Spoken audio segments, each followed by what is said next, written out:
পৃথিবীর বুকে আমি একমাত্র বাবা, আমি একমাত্র বাবা। কত ছিলারা, কত কিছু হয়েছে, এরকম ঘটনা কখনো হয় নাই।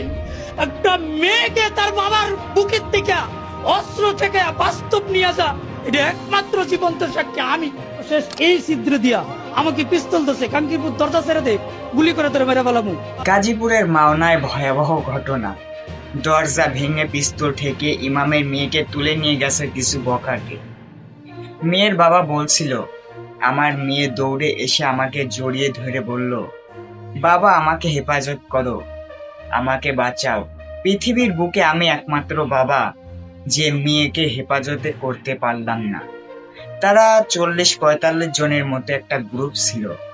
যতদূর জানতে পারি ওরা ছাত্র দলের সদস্য, আমি শিওর জানি না।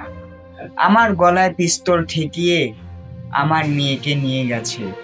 একজন ইমামের মেয়েকে উঠিয়ে নিয়ে গেল, 48 ঘন্টা হয়ে গেল, এখনো সেই বাবার বিচার চাইতে হচ্ছে, কিন্তু বিচার এখনো হলো না। এলাকার নেতাদের কাছেও গেছে ওই বাবা, কিন্তু তারা এখনো কোনো ব্যবস্থা নেয়নি। মামলার 49 ঘন্টা পার হলো, কিন্তু বাবা কোনো সহযোগিতা পেল না। এতদিন জানতাম বাবার বুকে সন্তানের জন্য সবচেয়ে নিরাপদ আশ্রয়স্থল, কিন্তু সেখানেও শকুনের চোখ পড়ে গেছে। আমি সোশ্যাল মিডিয়ার সূত্রতে যতটুকু জানছি আপনাদের জানানোর চেষ্টা করলাম।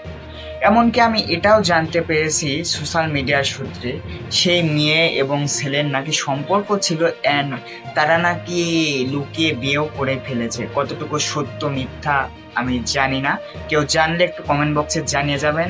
আর এ ঘটনা আসলে কতটুকু সত্য আমি কিন্তু এখনো শিওরই না যে কতটুকু সত্য।